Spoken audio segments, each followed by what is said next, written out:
Hi everyone, delonewolf here and welcome back for another EVE Online video. Today's video is going to be another JITA video, and this for a couple of reasons. First of all, I don't really have any updates for the war and nothing really happened.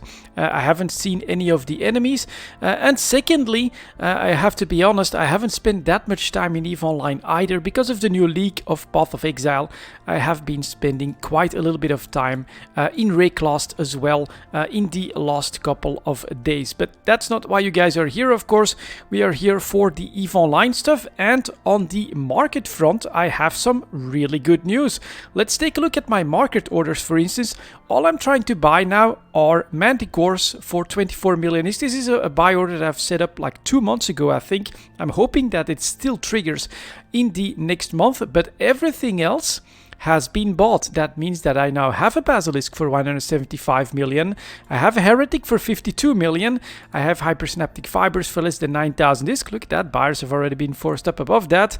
And I have some Purifiers that I bought for 22 million, and competition is starting to come in to that as well. Another thing that might be of note, which for me is really surprising, but it also indicates to me personally that the sky is not falling when it comes to the market update and the ability to trade in EVE Online.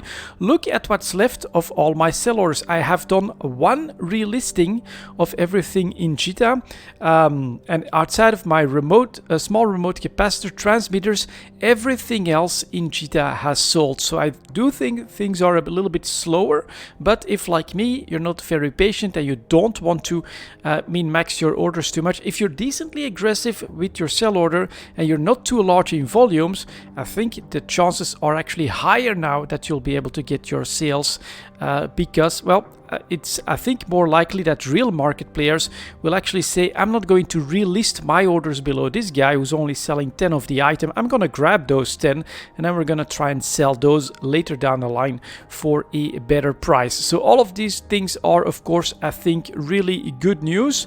I want to take a quick look at, let's take a look to make sure that I actually have these items. So here you can see, what did I buy? I bought a Basilisk, which is right here. I got that Heretic. I was really surprised by that. Yesterday my buy order hadn't triggered yet, but now, yep, someone was really impatient on this downtrend because of all of this pressure, a little bit as I expected, with 238 of them being brought in at like pretty much the lowest price. Someone was impatient enough and dumped a Heretic for 52 million for me. I could release that right now, try to sell it for 62 million and make like 8-9 million pretty easy on this trade if I wanted to. But look at the history. I'm either gonna hold on to this one, perhaps even try to buy a second one, because I think it would make sense. And then on an upswing, when it becomes rare, because of course, who is going to make and bring Heretics to the market at this price? Well, that could become my chance then. After this order, it's not that much to get to the 70 million disc, and that's where selling almost 50% profit starts to be a lot more interesting, of course. And then I've got the Purifiers. Let's take a look at those. So I bought 4 Purifiers for 22 million disc. And if we take a look at that chart, it is still under pressure, but you can see that people are already competing for prices above that 22 million. So I'm really lucky that my buy orders triggered, I think, in most of these cases. Take a quick look at the Heretic chart. It's starting to flatten out, which I find interesting.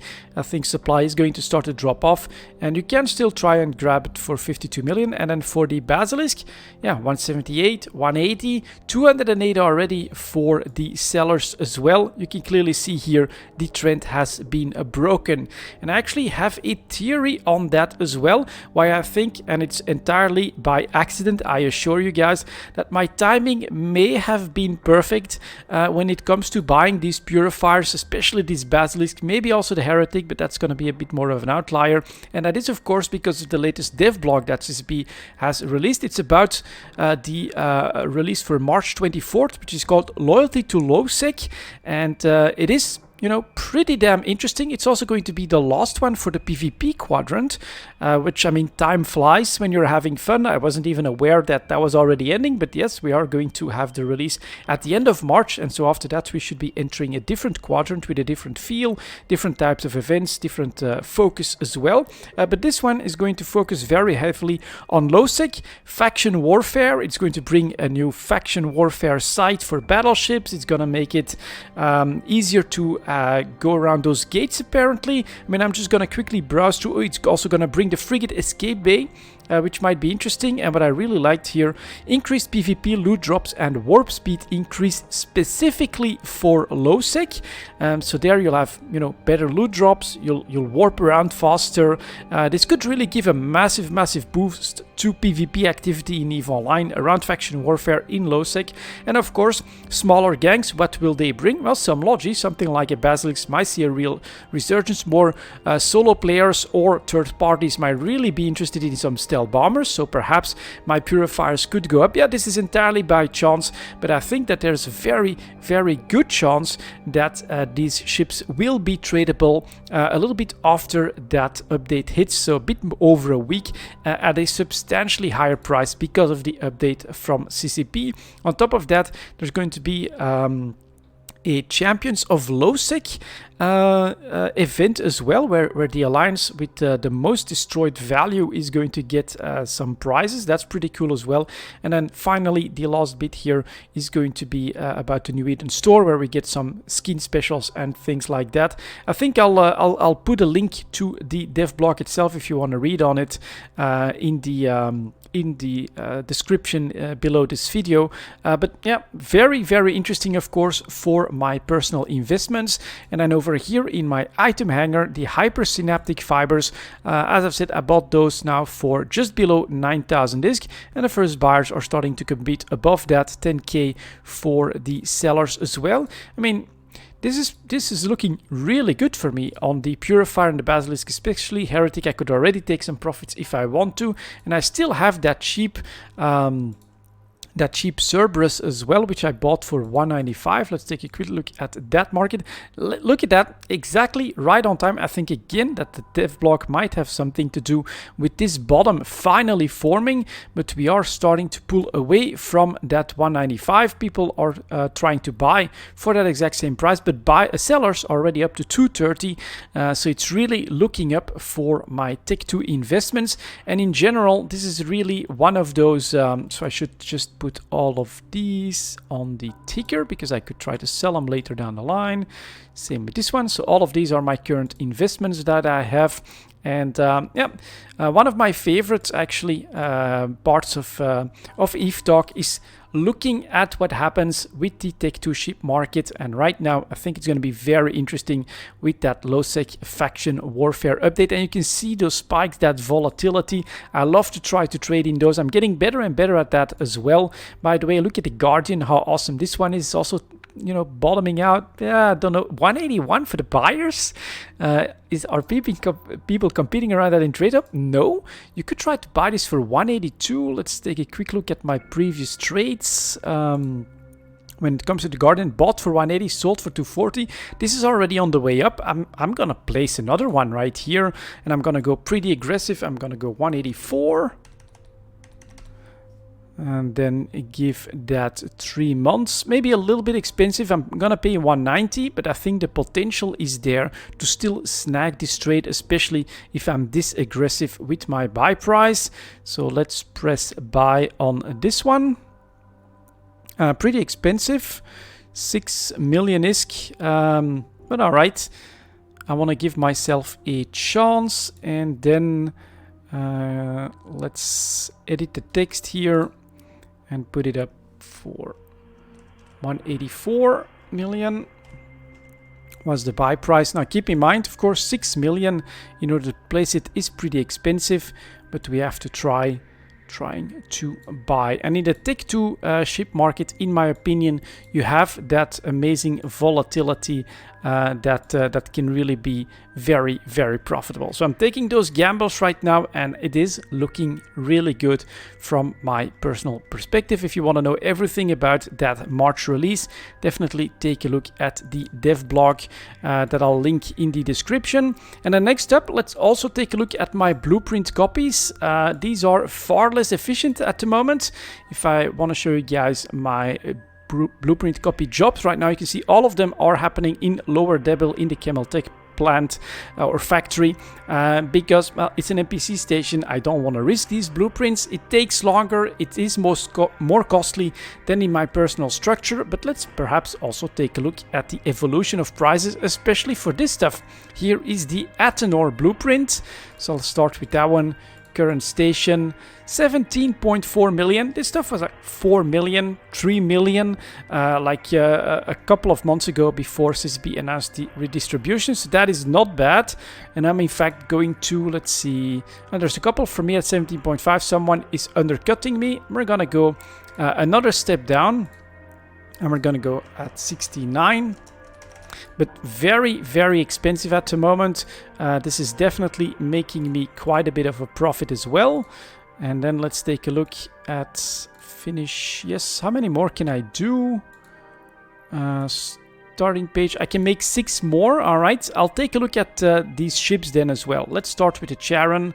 Finding contracts, then I press current station to see what's happening here. 16.5 million almost for a Charon BPC. That is really nice as well. I'm gonna go with like 16.4. Yeah, I should not have put that point there, I think. And that's the name, making some mistakes.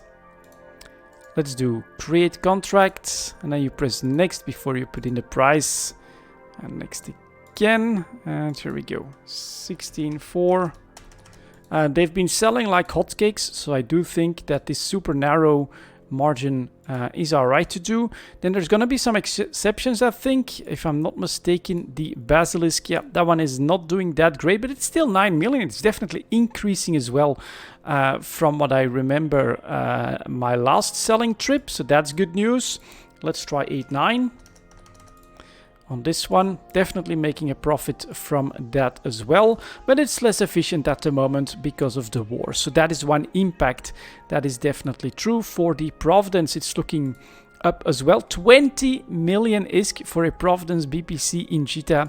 Very nice, very expensive. I'm gonna try and definitely get that sale before too much competition comes in, because I mean, why would you make like obelisk BPCs when you can make Providence BPCs at the moment? So here I'm gonna take a bigger margin. We're gonna move to 19 million.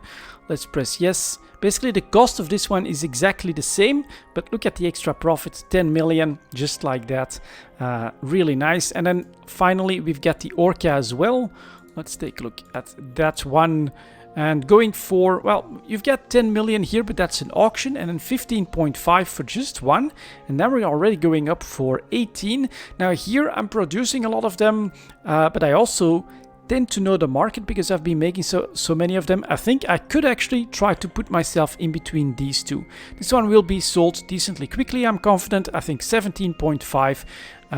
It's worth it for the extra 5 million to put 2 of them at that price. So 17.5, let's go like that, finish, and then I can make 1 copy of that contract. Never do this copy contract if you have blueprint originals in the cargo holds or in your item hanger, because that could be a problem.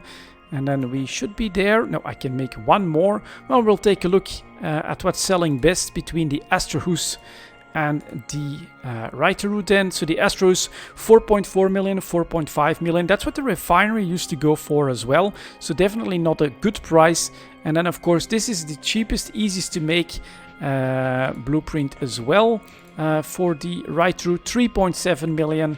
Yeah, I guess we'll do an Astrahus one just below 4 million or something like that. Well, we can try. Actually, I'll try to match this one. I don't want to completely crash this market either. So here we'll go for 4. Next finish, yes, and there we go. So those are my contracts done as well. I still have some ammo left for after at least some of these get sold. And yeah, you now also know about those investments. It's really looking up. And I think next up what I'm gonna do is I'm going to head to Amar. Set destination, and I'm gonna try the same experiment there. So I had I want to say at least another 20 sell orders that were still stuck here in Jita. I did one relisting after the patch, and you can see only one of them is left. Everything else has been sold. So I do think that for more casual traders, more casual players, it is going to be a little bit easier to get rid of your stuff under these new market conditions than it was before that, when you had lots of that 0.01 ISK competition pretty much regardless of the item.